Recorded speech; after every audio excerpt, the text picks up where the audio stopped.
एक शहर में एक बहुत बड़ा साहूकार रहा करता था। साहूकार बहुत ही ईमानदार और दानवीर था। साहूकार जहाजों में अपने माल को दूसरे देश में बेचकर पैसे कमाता था और यही कर करके उस साहूकार ने बहुत सारा धन एकत्र कर लिया था और जितना उसने धन कमाया था उसे थोड़ा धन दान में दिया करता था। लेकिन साहूकार का विवाह जिस स्त्री से हुआ था वह साहूकार से बहुत विपरीत थी। साहूकार को दान देना बहुत पसंद था, लेकिन साहूकार की पत्नी बहुत ही कंजूस थी। वो 1 रुपया भी किसी को नहीं दिया करती थी। कुछ समय पश्चात जब साहूकार अपने व्यापार के सिलसिले से दूसरे देश गया था, तब साहूकार के घर पर बृहस्पति देव साधु का रूप लेकर भिक्षा मांगने के लिए साहूकार की पत्नी के पास गए। साहूकार की पत्नी से भिक्षा मांगने लगे। साहूकार की पत्नी ने बृहस्पति देव से कहा कि हे ब्राह्मण, मैं दान दे देकर बहुत थक चुकी हूँ और मुझसे अब यह नहीं किया जाता है।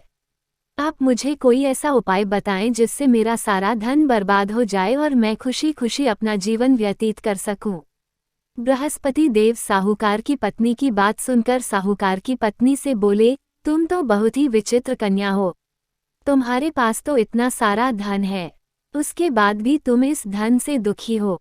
अगर तुम्हारे पास कुछ ज्यादा ही धन आ गया है तो तुम उनको नेक कामों में लगाओ।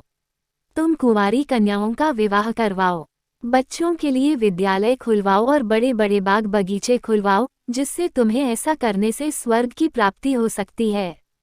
लेकिन साहूकार की पत्नी तो निहायती कंजूस थी। उसने बृहस्पति देव की बात को अस्वीकार दिया और कहने लगी, मैं अपना धन किसी को नहीं दूंगी। बृहस्पति देव ने साहूकार की पत्नी से कहा कि अगर तुम्हारी यही मनोकामना है तो तुम एक काम करना, तुम 7 बृहस्पतिवार को अपने घर को गोबर से लीपना, अपने बालों को पीली मिट्टी से धोना और बाल धोते समय स्नान करना, घर में मांस का सेवन करना और अपने कपड़े धोना। ऐसा करने से तुम्हारा सारा धन समाप्त हो जाएगा और तुम अपना जीवन खुशी खुशी व्यतीत कर पाओगी। साहूकार की पत्नी ने बृहस्पति देव की बात मानकर सारे कार्य करने लगी जो बृहस्पति देव ने साहूकार की पत्नी से करने के लिए कहे थे। जैसे ही मात्र 3 गुरुवार ही हुए थे, साहूकार के पास सारा धन समाप्त हो गया और 3 दिन में ही साहूकार की पत्नी मर गई। जब साहूकार दूसरे देश से वापस अपने घर आया तब उसने देखा कि उसके घर में तो सब कुछ बर्बाद हो चुका है। उसके पास 1 भी रुपए नहीं बचे हैं और उसके बच्चे बहुत जोर से रो रहे हैं। उसकी पत्नी भी मर चुकी है। तब साहूकार ने अपने बच्चों से कहा कि तुम चिंता मत करो, हम लोग दूसरे शहर पर रहेंगे, वहां जाकर अपना जीवन यापन करेंगे। साहूकार अपने बच्चों को लेकर एक दूसरे शहर चला गया। वहां पर वह रोजाना लकड़ी काटकर बाजार में जाकर बेचता और उससे कुछ धन कमाकर घर लेकर आता और ऐसा करते करते अपना जीवन व्यतीत करने लगा। एक दिन जब साहूकार लकड़ियां काटकर अपने घर गया तो उसके बच्चों ने कहा कि पिताजी, मुझे दही खाने का बहुत मन कर रहा है, आप मेरे लिए दही ले आइए। लेकिन साहूकार के पास तो दही खरीदने के लिए भी पैसे नहीं थे। लेकिन साहूकार ने अपने बच्चों से कहा कि तुम चिंता मत करो, मैं तुम्हारे लिए दही लाऊंगा, और ऐसा कहकर वहां से चला गया।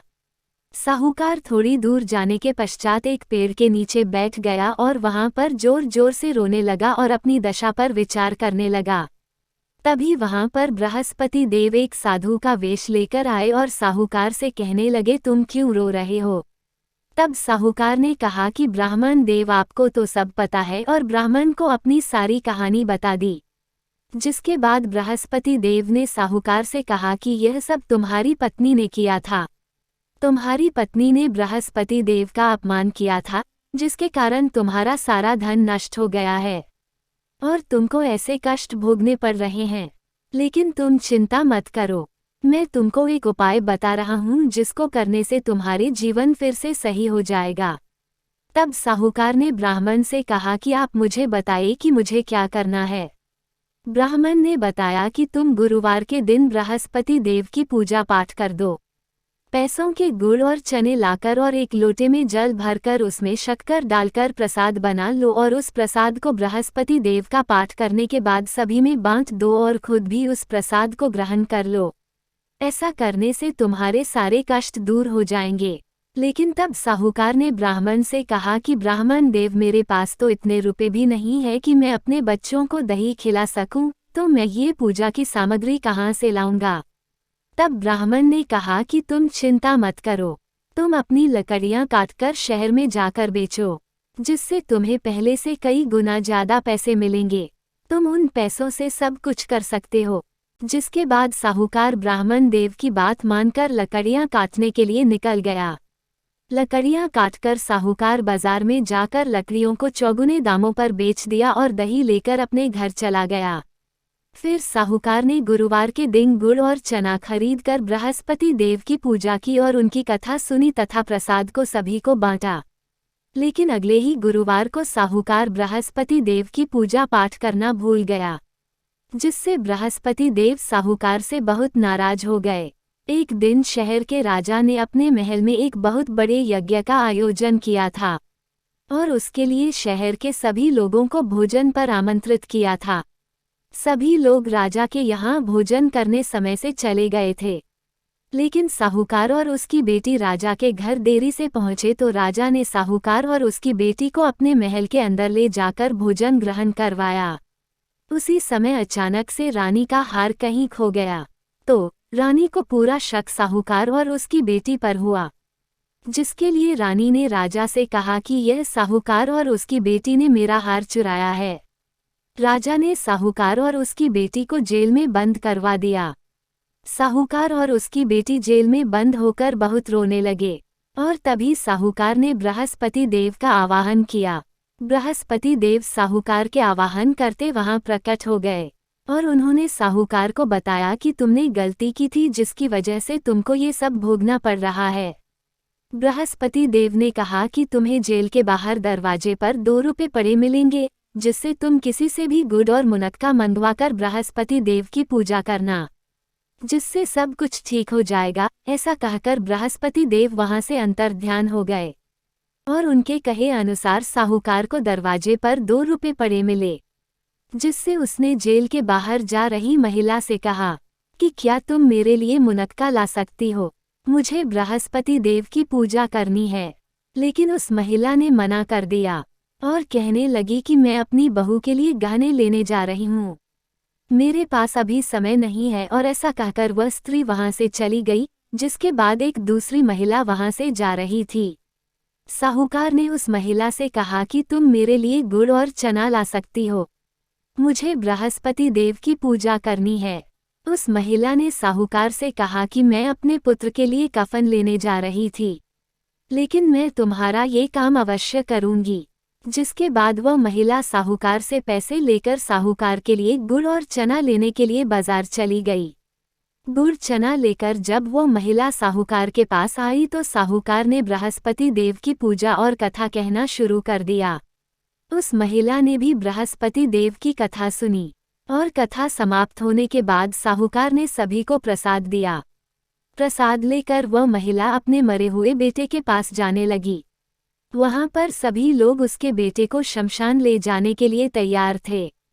तभी उस महिला ने साहूकार के दिए हुए प्रसाद को अपने बेटे के मुंह में डाल दिया, जिसके बाद उस महिला का मरा हुआ बेटा पुनः जीवित हो गया। और पहली महिला जिसने बृहस्पति देव का अपमान किया था और उसने पूजा के लिए सामग्री लाने से मना कर दिया था, उसका बेटा जब घोड़ी पर बैठकर जा रहा था तब घोड़ी ने एकदम से उछाल मारी और बेटे को जमीन में गिरा दिया। वह जमीन में गिरते ही मर गया। जिसके बाद महिला जोर जोर से रोने लगी और उसको अपनी गलती का आभास हो गया। उसने तुरंत जेल में वापस जाकर साहूकार के साथ बृहस्पति देव पूजा की और साहूकार ने पूजा के बाद उस महिला को प्रसाद दिया।